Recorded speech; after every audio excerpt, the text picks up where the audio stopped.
नमस्कार। यहाँ आने के लिए इस पार्टी का पहला उद्देश्य है समतामूलक समाज की स्थापना।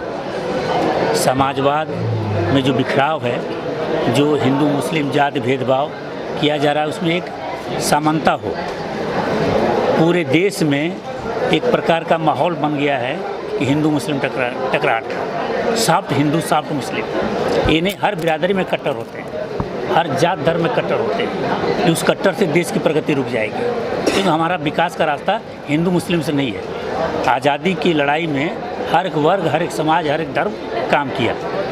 हमारे देश की प्रगति इस कट्टरता में रुक जा रही है। आज अमेरिका, जापान, चाइना, वहाँ नहीं जाति की लड़ाई है, वहाँ विकास की लड़ाई है। वहाँ सबको बराबरी का हक दिया जा रहा है। हमारे समाज में क्या हो रहा है, हमारे देश में क्या हो रहा है? हमारे यहाँ ये हो रहा है, कावड़ में नेम प्लेट लिखी है। कहाँ नेम प्लेट लिखेंगे बताइए? आप खुद बुद्धिजीवी बताइए, कहाँ नेम प्लेट लिखी है? अब परेशान किसको किया जाए? ठेले वाले को, छोटे ढाबे वाले को, होटल वाले को। विकास की बात नहीं हो रही, शिक्षा की बात नहीं हो रही। हम शिक्षा फ्री करना चाह रहे हैं इंटरमीडिएट तक, 12 तक। हम स्वास्थ्य फ्री करना चाह रहे हैं 12 तक। हम बेरोजगारी को, जितनी अधिक बेरोजगारी है, आप सबके घर सिलेंडर होगा। सिलेंडर का भाव आप खुद जानते हैं। हम आए तो 350 में था, 13 में 350 400 था ना। हम उसको कम करेंगे, क्या हुआ? कम करने की जगह पे ज़्यादा हो गया। सरकार दो अपने और 2 अडानी अंबानी के बारे में सोच रही है। गरीब किसान नौजवान के बारे में कौन सोचेगा? आज बाइक खरीदिएगा, बाइक की जीएसटी 18% 25% है। हेलीकॉप्टर खरीदिएगा, 5% जीएसटी है। क्या विडम्बना है? 5% हेलीकॉप्टर कौन खरीदेगा? आप में से कोई खरीदने वाला है हेलीकॉप्टर? मैं आपसे सवाल पूछ रहा हूँ।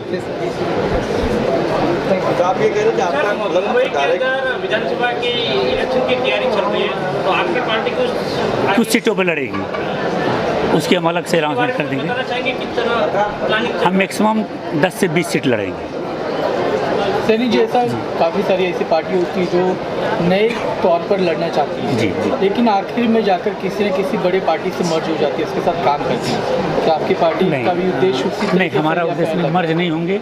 हमारे विचार से जो आएगा, फूले भीम, छत्रपति साहू जी महाराज, छत्रपति शिवाजी महाराज विचारों से जो मिलेगा, हम गठबंधन कर लेंगे, ये मर्ज नहीं करेंगे। हम एक विचारों से समझौता, जो मेरी पार्टियां कोई बड़ी मिलती है तो हम उसके विचारों, अपना विचार मिला के, हमारा उद्देश्य है समतामूलक समाज के, बराबरी का सबको स्थान मिले। आज मिडिल क्लास, हम कह रहे मत मुझे अनाज दो, मुझे मत शौचालय दो, हमें रोजगार दो, हम शौचालय बनवा लेंगे, अनाज भी काट लेंगे। पांचवी अर्थव्यवस्था कैसे होगी जब 80 करोड़ हम भुखमरी के शिकार पे हैं। ये डेटा सरकार का ना, 80 करोड़ को हम अन्न देते हैं, तब भुखमरी है तभी तो अन्न देते हैं। हमको रोजगार दो। आपकी पार्टी का नाम है अखंड समाज पार्टी, ठीक है, लेकिन अधिकतर यूपी, उत्तर बिहार और बिहार से आपके पार्टी में है। जी। क्या महाराष्ट्र के मूलभूत जो मराठी है जी उनका कुछ और है लोग कुछ? जी, हमारी ये उत्तर भारतीय नहीं, ये पूरे हम महाराष्ट्र में इसीलिए उतरे हैं। उत्तर भारतीय कोर्ट के लेके मराठी और गुजराती और यानी सभी लोग जितने मुंबई कर हैं, महाराष्ट्रियन हैं, सबका हम स्वागत करते हैं। लेकिन आपका मुद्दा क्या रहेगा महाराष्ट्र के अंदर लड़ने के लिए? मुद्दा क्या रहेगा? पहला मुद्दा महाराष्ट्रियन का ही है, किसान आंदोलन का जो है, किसानों की समस्या जो हो रही है, मराठा आरक्षण की, जो मराठा आरक्षण हर बिरादरी को आरक्षण दिया जाए, मराठा को भी दिया जाए। मुंबई में स्लम में अधिकतर लोग रहते हैं, झुग्गी झोपड़ी में, उनकी स्वास्थ्य की सुविधाएं, शिक्षा इतनी महंगी हो गई है कि हम आप मिडिल क्लास के बच्चे नहीं पढ़ा सकते। आप पढ़ाएंगे तो पहले क्या पूछा जाता है कि भाई आप पढ़े हो कि नहीं पढ़े हो। अब बताइए, ऑटो वाला कितना पढ़ा होगा, टैक्सी वाला कितना पढ़ा होगा, मिडिल का मजदूर कितना पढ़ा होगा, पानी पूरी बेचने वाला कितना पढ़ा होगा कि अपने बच्चों को अच्छे स्कूल पढ़ा भी नहीं सकता, अपने कमाई। वहाँ स्कूल में पूछा जाता प्राइवेट में कि आप एजुकेशन में हो कि नहीं, तब हम एडमिशन करेंगे बच्चे का। पहले तो ऐसा नहीं होता था। पहले हम में से कोई ना कोई प्राइमरी स्कूल से पढ़ा होगा, आप में से नहीं पढ़े, हमारे माँ बाप पढ़े होंगे, वहाँ से IAS से डॉक्टर इंजीनियर निकलेंगे। लेकिन यहाँ आज एजुकेशन जब महंगा होगा कौन बढ़ेगा? अपर मिडिल क्लास, अब VIP, उन्हीं के बच्चे पढ़ेंगे। ये मिडिल क्लास के बच्चे, लोअर क्लास के बच्चे कहाँ जाएंगे? लास्ट सवाल है, आपकी पार्टी सिंगल लड़ेगी कि किसी के साथ मिलकर जुड़ के ले? देखिए, अभी हमारा सिंगल लड़ने का विचार है पूरा, आगे जो होगा वो देखा जाएगा।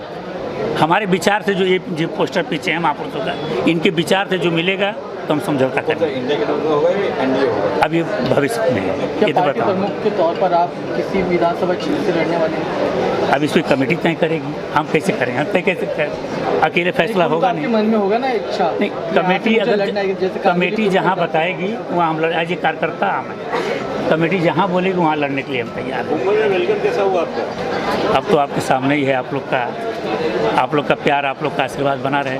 आप वेलकम आप देख ही रहे हैं। नेक्स्ट ये है कि हम 10 से 20 सीट लड़ेंगे, उसकी हम प्रेस वार्ता एक दिन और अगला कार्यक्रम कहाँ होने वाला है? बस वो डिसाइड तो आज करने के बाद कल हम लोग डिसाइड कर लेंगे।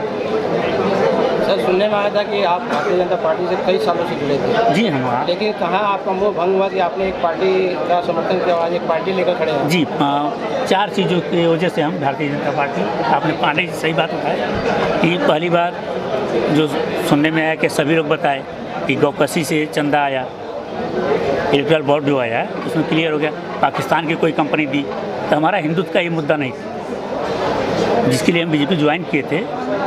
ये मुद्दा हमारा नहीं था, गौकसी का ये मुद्दा नहीं था BJP में। अब BJP धन के लिए हो गई है। हम कार्यकर्ता BJP के थे, 140 लोग 240 सीटें जीती है, 105 अदर पार्टियों से आए हैं। अब बताइए तो कार्यकर्ता कहाँ जाएंगे? आपका कहना है कि भारतीय जनता पार्टी में जो पहले भारतीय जनता पार्टी हुआ वो नहीं है, आज के समय में नहीं है, वो आज के अंदर केवल वो देखा जा रहा है जो कार्यकर्ता मेहनत नहीं करता उसको बढ़ाया उसको जाता बढ़ाया। है, जो अदर बाहर से पार्टी से आ रहे हैं उनको दे दिया जा रहा है, धन के बल पे, कार्यकर्ता उसको दरकिनार किया सक्रिय कार्यकर्ताओं का अनादर किया जा रहा है। आज कारपोरेट चल रहा है, आज छोटे मीडिया आप में जिन लोगों का स्थान नहीं है, छोटे मीडिया जितने मिडिल क्लास मीडिया उनको स्थान नहीं दिया जा रहा है, तो जो नहीं पैकेट आ रहा है पहले ऊपर से। देखिए, एक अंतिम सवाल है कि आपका जो जैकेट है, जी एक सूर्य भगवान का जो कलर होता है, भारतीय जनता पार्टी नहीं बोलेंगे क्योंकि मंच अलग है, जी एक सूर्य भगवान का कलर है, उसमें बहुत तेज होता है जी। तो क्या मैसेज देंगे आप? अब ये बुद्ध जी का भी कलर है, ये बुद्ध जी का भी कलर है, सूर्य का भी कलर है, ये भी देखिए। तो बुद्ध जी का जो मैसेज है वो हमारा मैसेज है, सूर्य का जो मैसेज है हमारा मैसेज है। सूर्य सबको रोशनी देता है, किसको? सबको, उसमें भेदभाव नहीं करता। तो हमारे उस पार्टी में भेदभाव होता था, देखिए आपकी पार्टी का मेन समानता है कि एकता को लेकर चलेंगे, एकता को लेकर, और समता मूलक, समानता को लेकर हाँ, चलेंगे। समानता। आगे सवाल सर ये कि आपके जो पार्टी का चिन्ह है जी पैंट है, जी। ऐसे बहुत अजीबोगरीब। अब एक नाम नहीं लेना चाहिए इस मन से, ये हम एक बात बता रहे, अंदर अदर पार्टियों का किसी का सीटी होगा, किसी का झाड़ू होगा, वो क्या है, किसी का घड़ी है, वो क्या है। पैंट तो आप जो पहने इज्जत ढक रही है आपको, जो चुनाव चिन्ह हमारा इज्जत ढकने का है, पैंट नहीं पहनिए फिर क्या होगा, नंगे रहेंगे। ये चुनाव चिन्ह इज्जत ढकने का है, मानते हैं नहीं इसको? Thank you sir.